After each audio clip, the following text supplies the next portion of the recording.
But I do have a topic that I really wanted to talk about this morning. And so I'm trying to get back in the saddle with doing some streams and posting regularly again. So you can expect more content to come out here very soon. But today's topic that I want to talk about is something I think that's very, very important, particularly for um, anyone in business, really and truly, and performers, anyone who uses their voice, speakers, singers, in particular, people who use their voice. So maybe you're an entrepreneur or a creative. Don't This also applies to you as well, because this topic I think is one that it gets confused so much, and I hear it as I sit in rooms and hear people talk.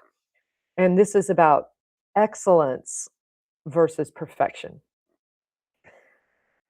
So let's talk about this, because excellence means high standards, and high standards are not the problem.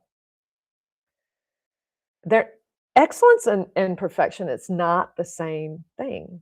And I think sometimes along the way, in our attempt to get away from unhealthy perfectionism, which does exist, I think we've actually swung so far in the other direction that we're not even striving for excellence in our work. Average is okay. Now, and I've seen this because, like, when you have that expectation, as I do in theater or when I'm working with my clients, a lot of times you get accused of expecting perfection. And no, no, this is not the case. But there is a very large stretch of real estate between perfect and sloppy. And this is where excellence lives.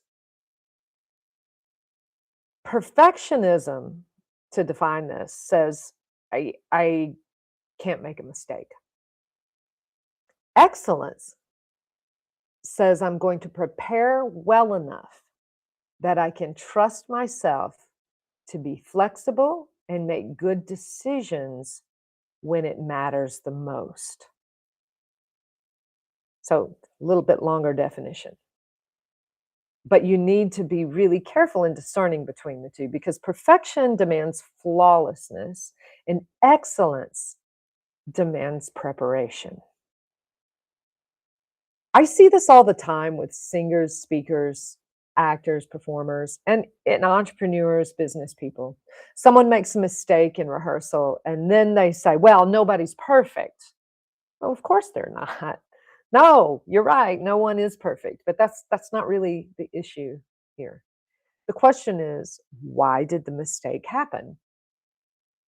So you have to sort of reflect on this. Did you know the material? Did you let your concentration drop? Is there a technical problem that needs to be corrected on someone else's end? Did something genuinely unpredictable happen?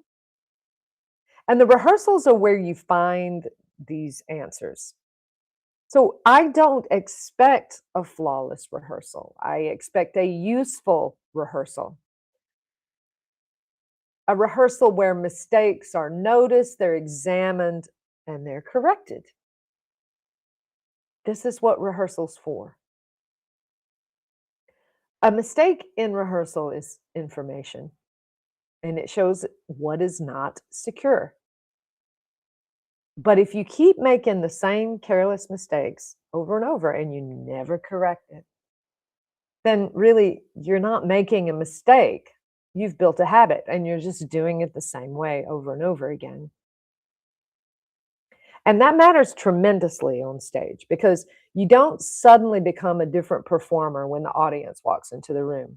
And a lot of people think that they do.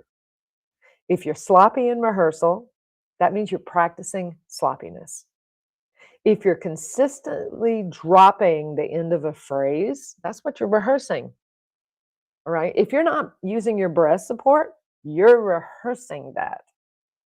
If you mumble through something and think, yeah, well, I'll just perform it later when I have energy from the audience.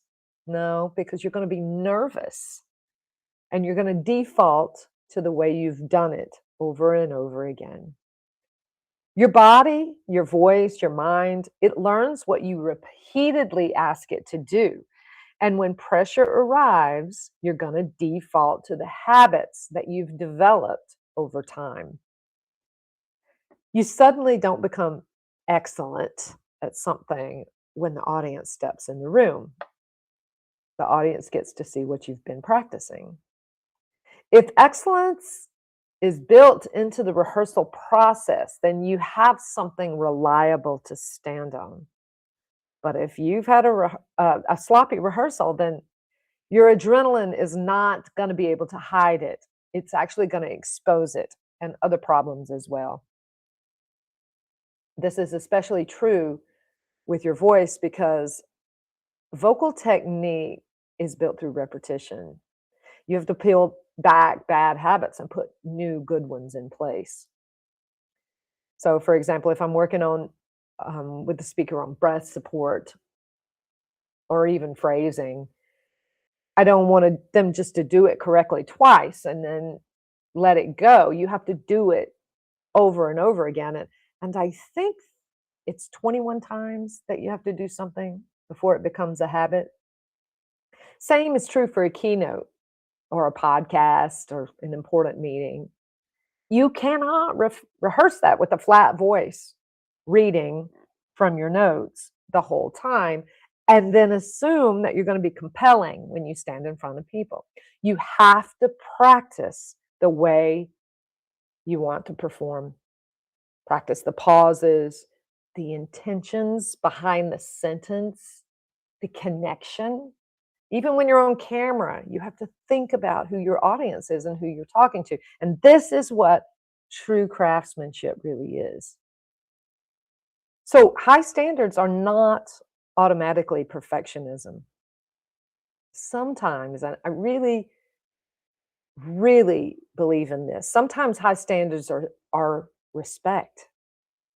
Respect for your craft, respect for your audience, and a respect for your own abilities to reach your full potential, your ability to do something well. And this is where excellence actually trumps perfection, right? Because excellence allows you to recover. I've spent thousands of hours on stage and thinking about this a long time. And live performance will cure you very quickly of the idea that everything has to go exactly how you planned it, because it's just not going to. It's not a matter of if, it's a matter of when something unexpected occurs. The note doesn't land exactly the way you wanted it to. Someone misses a cue, the microphone goes out, you forget a word, you adjust though. You have to be flexible enough to stay present in the moment. And that ability to recover is part of the excellence because it's built into the rehearsal. This is why you rehearse. So when these things happen, they don't fluster you. It gives you adaptability.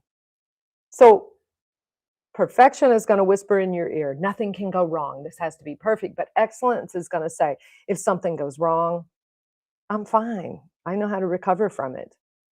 And this far more useful on stage, and it's what separates the professionals from the amateurs.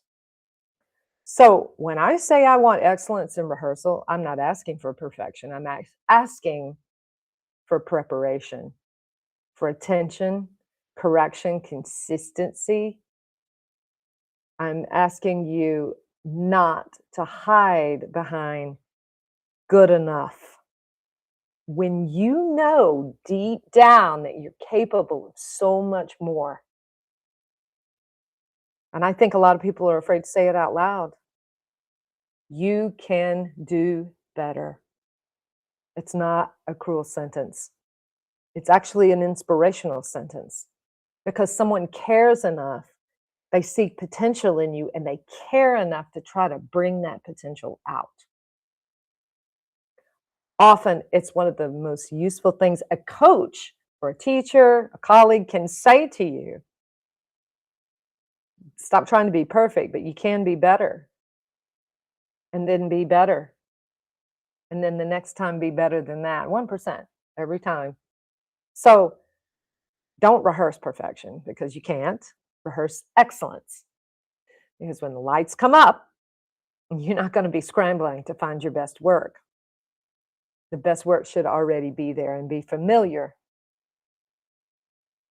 So just remember that excellence is not about never making a mistake. It's about preparing well enough that your skill is there and is reliable when you need it the most.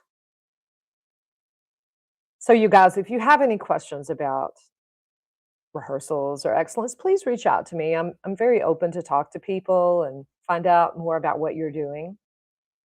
And also, I have classes for speakers and for singers and for coaching them on stage, auditions, or if you want, yeah, maybe you've got a job interview coming up you need to prepare for. So oftentimes we don't think about that, but that's what I'm here for. I'm here for service, and I'm here to help you through those fears and those tough moments, and also show you where your potential lies and help you figure out a way to be better every single day. And with that, I'm going to let you go today, but I'll be back soon. New topic, new conversation. You know, I've always got things going on between my dog, my baking, my mom, my business, my travels, whatever, my friends, the people I love. So stay tuned. Send in love. Bye for now.